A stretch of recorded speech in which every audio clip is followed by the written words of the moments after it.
Stop! You haven't subscribed to the channel yet. Subscribe now. We have new stories every day. Now let's go. The incessant patter of rain against the taxi's window mirrored Damon Carlisle's restless thoughts as he rode home from Seattle-Tacoma Airport. It was late evening, and the city's skyline shimmered under a thin veil of mist. He'd spent the past week in San Francisco, guiding jittery clients through volatile markets, sealing major deals, and ensuring his name remained synonymous with financial acumen. While successful at 36, Damon often reminded himself that it was life's simple pleasures, the warmth of a loving home, his wife Avery's laughter, their two children's bright eyes, that truly mattered. So, as the cab neared his sleek, modern residence in an upscale Seattle neighborhood, he felt a gentle lift in his mood. The promise of Avery's welcoming smile and their comfortable routine filled him with anticipation. Yet, as the taxi pulled up to the curb and he stepped onto the rain-glossed pavement, Damon couldn't ignore a subtle tension thrumming beneath his skin. He collected his luggage, paid the driver, and inhaled the scent of damp earth and distant pine. Normally, at this hour, Avery and the kids would be awake, the house aglow with chatter and comfort. He pushed open the front door, expecting the usual chorus of greetings. Silence. The house was eerily still, save for the soft padding of their golden retriever Max, trotting across hardwood floors to greet him. Damon ruffled the dog's ears, murmuring a greeting. "Hey, buddy, where's Avery?" The dog offered only a tilt of his head, as if equally perplexed. This was unusual. Avery typically sprang from around a corner, delighted at his return, eager to hear about his trip. Yet here he stood, a note pinned to the fridge catching his eye. Asterisk took the kids to mom's for the night. Be back late. Don't wait up. A asterisk. 3 times this week she'd made last-minute plans without a heads-up. Damon frowned, thumb hovering over her number on his phone. He paused, swallowing his unease. Avery was entitled to her independence. He'd always believed in trust. He set down his suitcase and made himself a light dinner. The quiet felt wrong, pressing in on him as he retreated to his home office. There, surrounded by spreadsheets and market forecasts, he tried to focus, but his mind wandered to Avery's absence. Midnight came and went without her return. By 2:00 a.m., when he finally heard the front door open, Damon's heart thumped with a strange mix of relief and dread. He stepped into the hallway as Avery slipped inside. Her hair was damp, cheeks flushed, clothes rumpled. She almost jumped at finding him awake. "Damon," she managed, voice too bright. "You're still up." "Just catching up on work," he replied lightly, observing her closely. Something about her scent was off. An unfamiliar cologne or chemical tang clung to her clothes. She claimed she'd taken the kids to her mother's and got caught up, but the forced casualness in her tone and posture gnawed at him. When he tried to kiss her, she offered her cheek, a subtle but stinging rebuff. She hurried upstairs, leaving him standing there, confusion and suspicion coiling in his chest. Over the next days, he noted patterns he'd once ignored.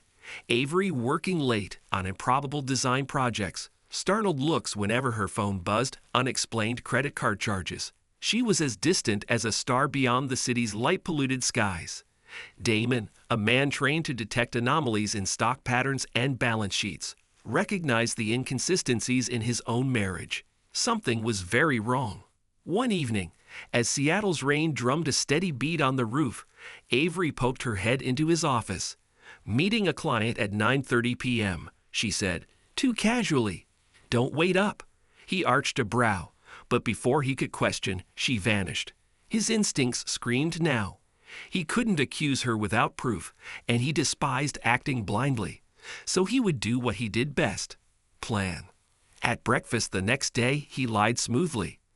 "I've got another trip. Chicago next week," he said, watching closely.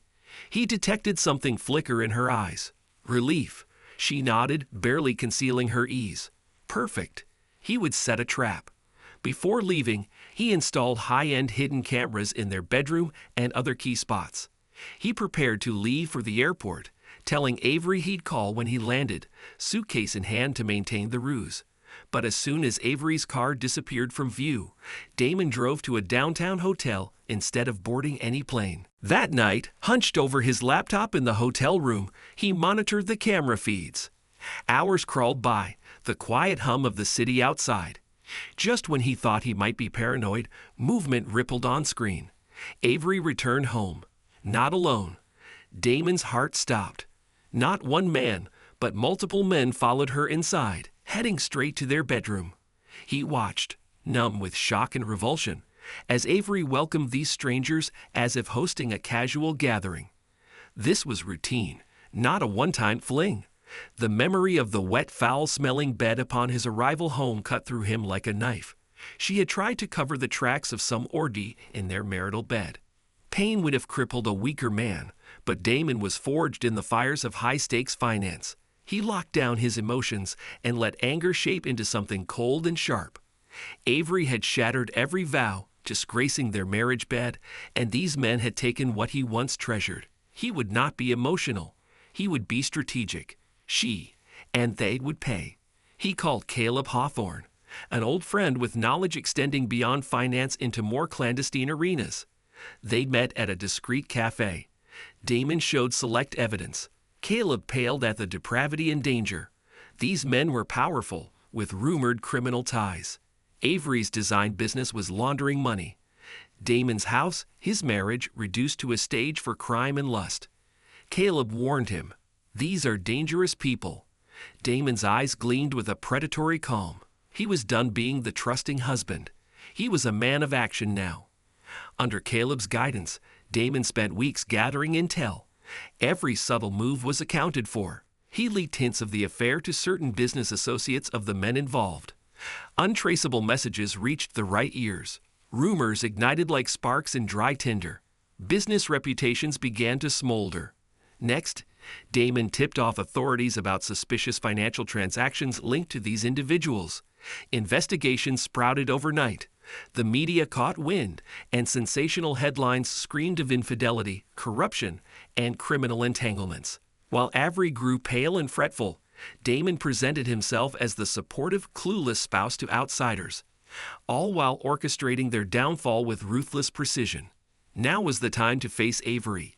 He came home earlier than usual, stepping inside to find her unsettled, phone in hand. With calculated calm, he mentioned names: F. Mercer, Cole Radford, and yes, even Zach McPherson. He watched Avery blanch. Then he laid out the evidence.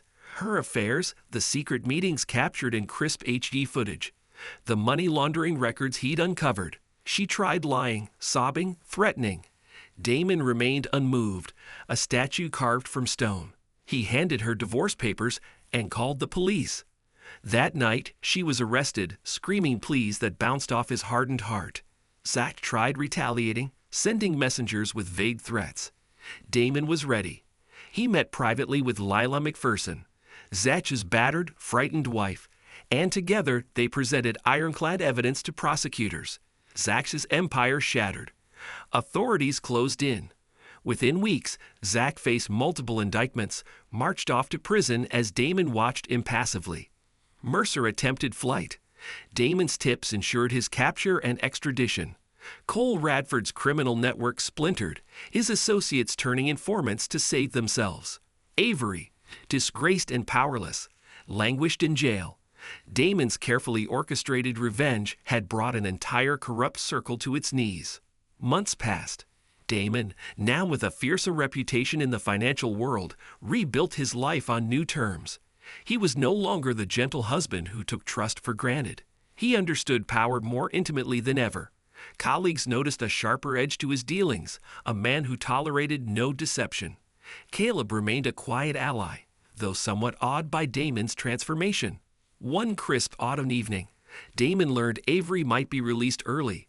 Good behavior or reduced charges. He felt nothing, only a dim acceptance. She was a closed chapter. When she dared call him, begging for help and forgiveness, he refused her without hesitation. She'd chosen to betray him. He'd chosen to respond in kind. Her tears carried no weight now. Caleb brought word that Cole Radford faced arrest. The net was fully closed. Damon stood in his penthouse, overlooking a cityscape glinting under the setting sun. He'd started with a life seemingly perfect, loving wife, stable family, and ended with everything burned down. Yet from the ashes, he emerged stronger, more self-aware, forged into a weapon shaped by betrayal and vindicated by victory. He sipped an expensive whiskey on his balcony, absorbing the distant hum of traffic. He had no regrets. He had uncovered depths within himself, a capacity for strategic ruthlessness that served him well in love's aftermath. They tried to destroy him. Instead, they had created a man who understood the cost of trust and the value of consequence.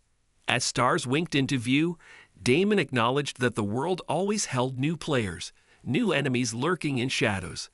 But he was ready. Armed with the lessons of this ordeal, he'd never again be blindsided. The horizon of possibilities lay open, and if another storm approached, he'd face it with calm assurance.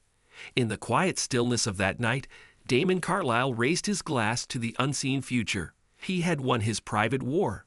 Now he would turn his formidable will and intellect to constructing a new empire on his own terms. If another game awaited, he would enter it willingly, a master strategist unafraid, eager to dictate the rules himself.